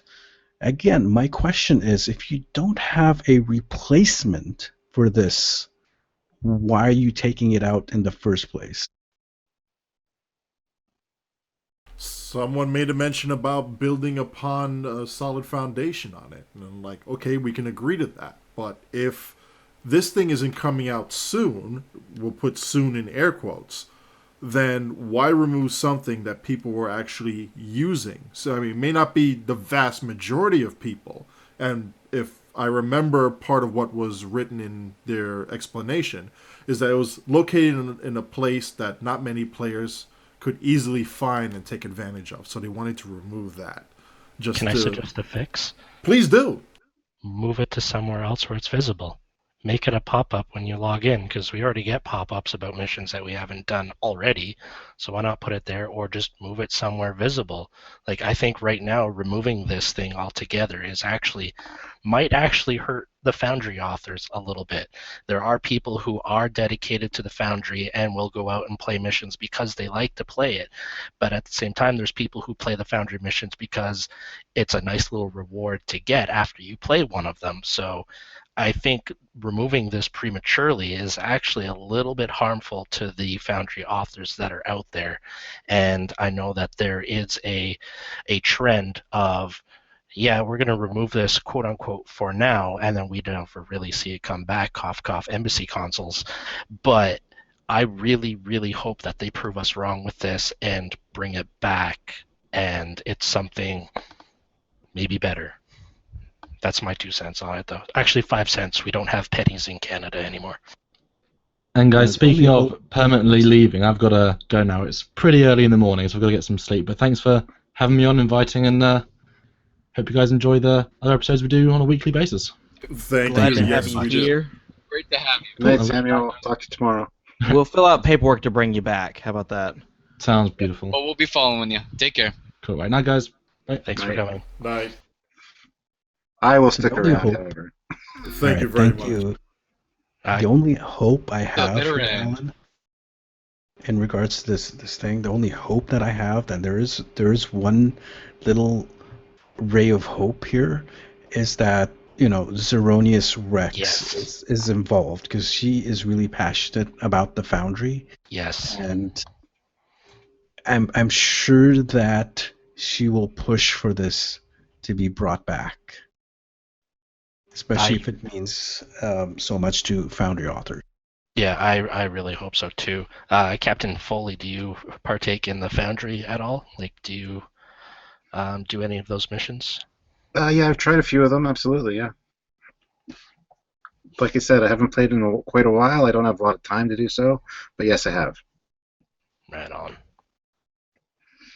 There is a contest that will be, I guess, when we get the official word from TimberWolf and Zeph Films on the Foundry, and I think you might actually enjoy partaking in some of the submissions that we're going to get this year, because we have some really high caliber Foundry crafters, I guess for lack of a better term, that can make some really good content in there. And I believe Zeph Films is also working on something else involving the Foundry. So Zeronius, you're listening, make Foundry good. You're going to get promoted on it.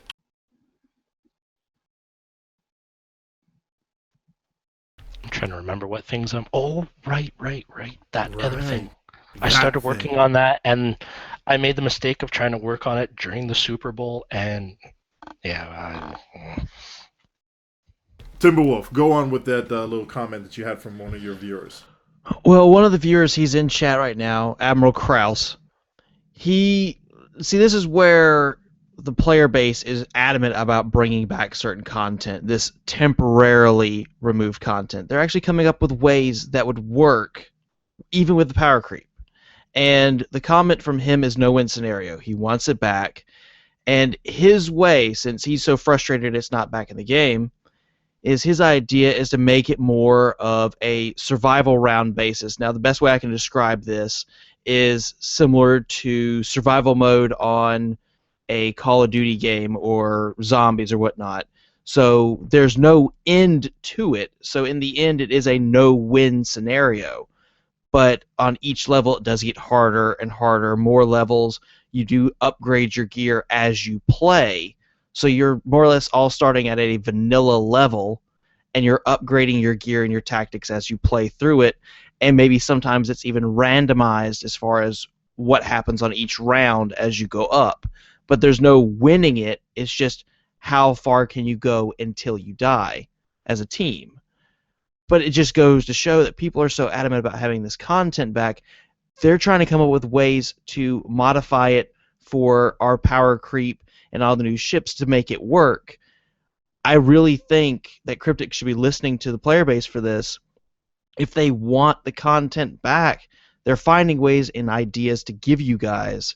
Bring it back and then, use those ideas to modify it. There are ways around just power creep. We don't have to have just DPS sponges.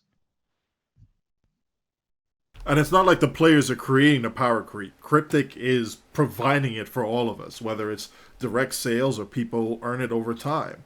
It's there for us to use. So let's put it to good use instead of having content that it may not be a whole plethora of people playing it all at once, but people do play it over time. And we encourage other people to play these different maps and see what different tactics they can use for their different builds. This is something that we want to have more of, not less. And more creative aspects of these type of content, not less of it.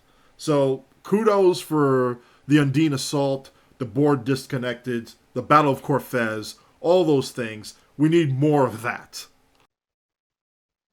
People use the word power creep like it's a bad thing. I'm sorry, it's not. It's a good thing. You want to have power creep in the game. However, you also want content to keep up with the power creep. And unfortunately, that's what's lacking. We have the power creep, but the content is staying static. We need more elite queues. Need more difficulty. We need more stuff that, requires thinking. And you know what? No Win Scenario was actually one of those queues. It wasn't possible to go in with the typical meta of, Fabo spam beams everywhere. That was really inefficient, a very inefficient way to play No Win Scenario. Some people did it, but it wasn't really that good. You would catch all the aggro and you would die. That's Pretty what much. often happened when you tried that. No Win Scenario was about the grav well, the tractor beam, the cannon scatter volley, Healing the teamwork, transports. healing the transports. Exactly, it was a completely different meta. Teamwork, which the hell you say? Yeah, there was teamwork required for this. You'd have 4 people each facing a different direction, and a floater to cover anyone that was having trouble. And some of the more complex things where you'd have everyone facing north on the first wave, then you'd have north and east on the second wave, and then each wave was different, so people would shift around position. You had to learn these patterns. You had to adapt if someone blew up mid-match. Someone blew up unexpectedly. Crap, I've got to go cover that side. It was thrilling. Yeah, and for example, those torpedoes that got fired, the biomolecular torpedoes, you had to time your tactical team down to the split second. Otherwise, you'd get wrecked by those torpedoes. They would fire those little anti-proton cannons that they have fit on them, and they would absolutely point defense. Yeah. They would wreck you if you didn't have your tactical team up when they got in range. And you had to target them very specifically to make sure, and specific placement of things like aceton assimilators. It was a very complex, very, very complex queue to actually master. And this is something that the players have been demanding, and people are saying, "Boo-hoo, power creep." Well, I'm sorry, power creep is not a bad thing, and it's a you thing got in to every remember. MMO too. Yeah, the main thing you got to remember, like it or not, this is an action game. At least that's how it's designed to be right now. But Star Trek Online has, in my opinion, has multiple aspects that cater to different people who want to enjoy different things. If you want to play Kit Bash or Space Barbie, you can do that.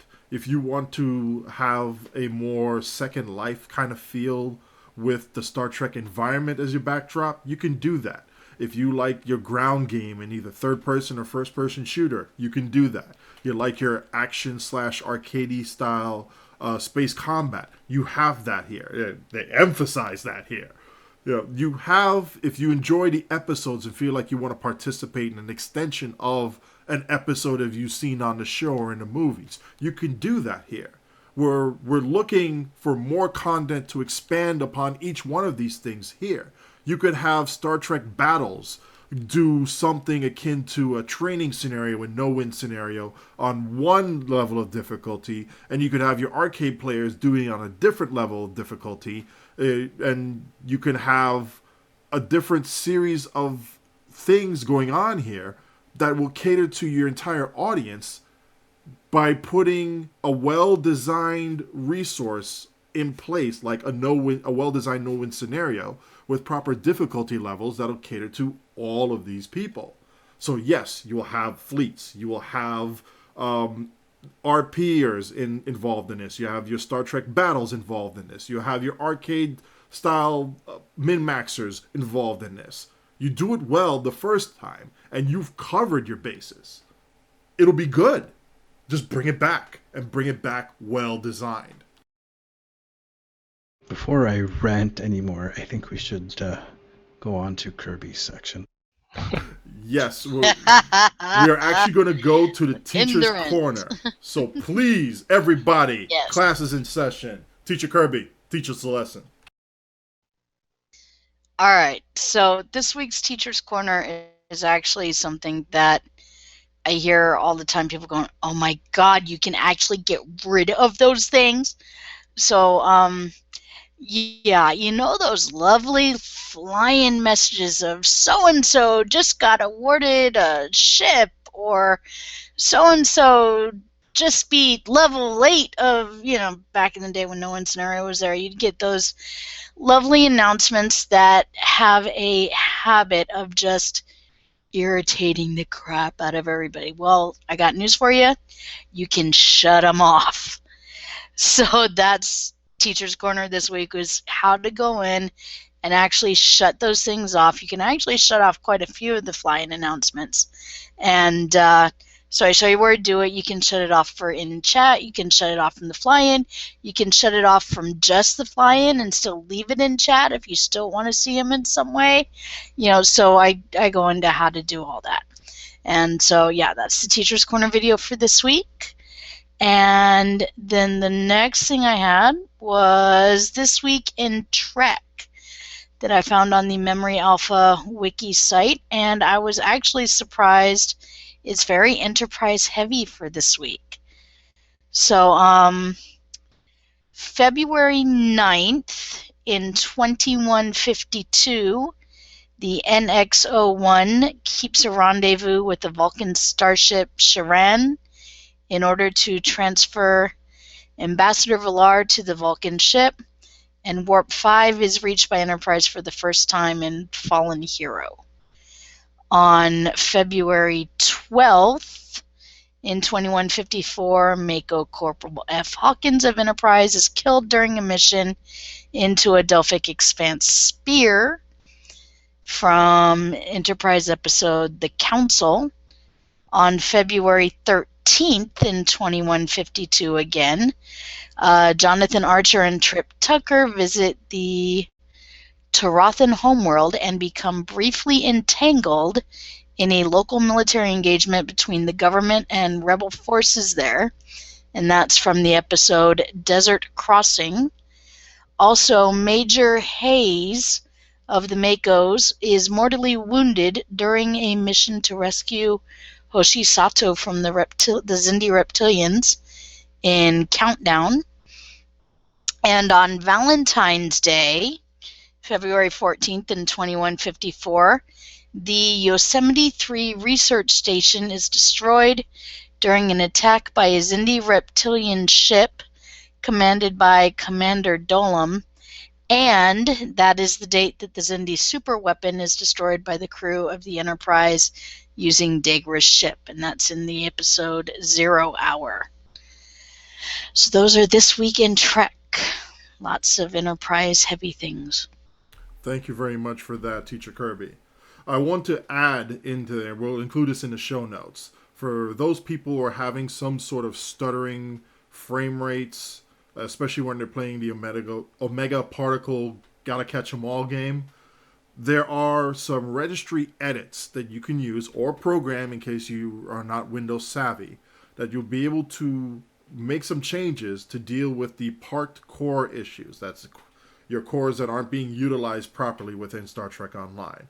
There have been mixed reports on it, some from, nothing happened, to, oh my god, this is amazing, the game feels all new to me, etc., etc. So we're going to include that in the show notes.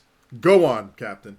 I do warn people for about doing that, though. In a general sense, messing with your system can make changes that you're not really ready to deal with.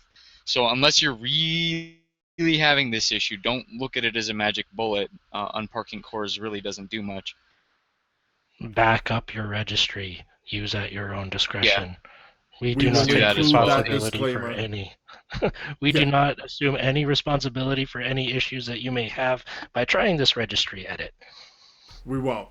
We'll also include the links for the patches that you may need if you're running AMD systems as a just in case. This is good to have regardless, so that's there. For the Mac users out there who got the news about the Mac client being discontinued, oh, we have a rant for that one. But we also look at it from a support side and saying that, you know what, it stinks, but they're actually trying to do good for people who bought lifetime subs and are using Max only. We'll get the full details on that along with the thread. But the official Max support is ended. It's done. So no more trying to feel frustrated with them advertising saying that if you're a Mac user, yes, you're going to get support for this. Just consider it a no more. It's a done deal. They've officially given up the ghost. For better or for worse, that's the lay of the land. They have, though, in the community, they have taken an initiative for some people to be able to come up with settings that and instructions with that should work for Mac users. Is one option you can use. Yes, we will definitely link the Reddit thread in here in the show notes. There's a Reddit thread that Zoe's been working on. We do appreciate her efforts and the efforts of everyone else, really, because I think people that are upset about the Mac thing are mostly upset about the time frame, the lack of warning, the lack of regard. You know, and a lot of these folks I've talked to want to keep their lifetime membership, so you know, it really hasn't been said whether they're going to keep them when they're, and that's a big question that has yet to be answered. So I'm waiting. I read the article, go ahead. As I read the article, it sounded like if you bought the lifetime membership anytime between October and when the announcement was made, that it would be refunded, which would lead me to believe you would not then be keeping it. But I'm not 100% certain on that, so my advice would be to check with customer service. But I did see mentions of refunds of monthly subscriptions, lifetime subscriptions, and the Zen purchased between October and now. My understanding as I read that article also was that while you can no longer download the Mac client as a new user, if you already have it, you should still be able to currently use it to log into game for a short time. It sounded like they were talking about spring finally pulling the plug completely, so to give you time to transition, so it's not a all or nothing, you have to do it right this second now. So well, the C store's off, which means you're not going to get to be able to buy any of this cool stuff. Either way, like I just included in the chat, the community is not letting our Mac brothers and sisters sit on the wayside and not be able to come in and play the game. There are options. You do have free options. If you feel like purchasing a Windows license or getting Windows 10, you will have that option soon for you. So there is hope for Mac users. It just, unfortunately and fortunately at the same time, Cryptic is saying no more Mac support. From a technical support and a technical engineering standpoint, I can see this. It frees up more resources to dedicate elsewhere, which is needed. From a customer standpoint, if that's my only gaming system, fortunately, there's another way to work around this problem, but unfortunately, this means no native Mac gaming mode, which wasn't really native to begin with. I understand what they did. I'm upset, and I'm not a Mac gamer, but I am upset for the Mac gamers. I'm upset at the time frame for the announcement. That's all. That's what seems to be making most people angry, and that's why I'm upset. Right.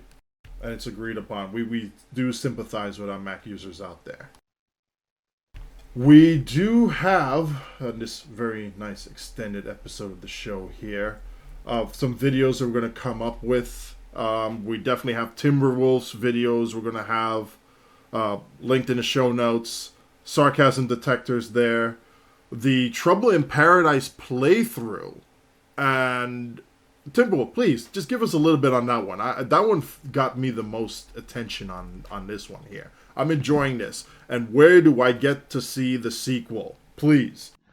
Well, Trouble in Paradise, for those of you that follow the show, that was the original Foundry Challenge winner from me and Zeph Films, our last contest. and it deals with Section 31. Sorry, spoilers.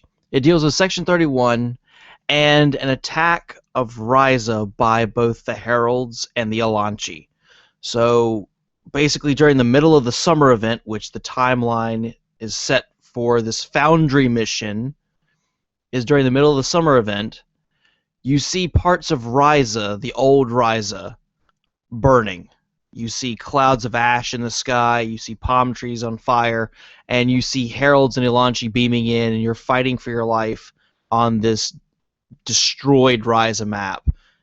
It was, like I said when it first came out, it was exactly what I was looking forward to in the storyline, and I didn't get it from Cryptic.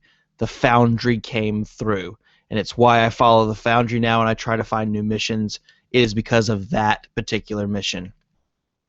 The sequel, however, Mirror Ball, that is due out around April. He's currently working on that. Could be as early as March, could be as late as May, but I believe he's got the midpoint nailed down around April that the sequel will come out. No clue as to what it's about, but I'm really looking forward to it. And if you want to play the prequel to Trouble in Paradise, I've got a playthrough coming out for that here in the next week, Ghost's Gambit. So there is a prequel to this episode, then you've got this one, and then you've got Mirror Ball. And it is a nice series of episodes that tie in not just with each other very well, they also tie in with Cryptic's story that they're making as well. So it's a nice added mini story to what's already going on. Thank you very much, sir. And I understand this has been a 2-hour episode of the show, so we went into overtime. I want to thank everybody for sticking in and contributing into this. I want to thank Captain Foley very much for joining us here on the show, and your commander for joining us here on the Commander Cockings. Great work you guys do. I'm a huge fan of Trekyards, and whenever you guys feel like coming on again on the show to discuss anything that you guys are doing, you're more than welcome to. Well, thank you very much for having us, and we'll definitely take you up on that. Appreciate it. For everybody here on the show, the Chief Logistics Officer, Captain TimberWolf, our Chief Instructor, Captain TeacherKirby, our Chief Intelligence Officer, Captain SarcasmDetector, our Chief Ironic Medic, Captain MK, our Chief of Cheesy Tactics, who had to go and find some cheesy tactics somewhere else around there, Captain SOB. This one guy, I can't figure out who he is. Our Chief Emergency Role-Playing Hologram, Zeph Films. And I'm your Chief Stuttering Strategic Operations Officer, Captain Odin Knight. We'll see you in game. Everybody have a good night. Thank you for listening. See you guys. Have a good night. Good night, folks.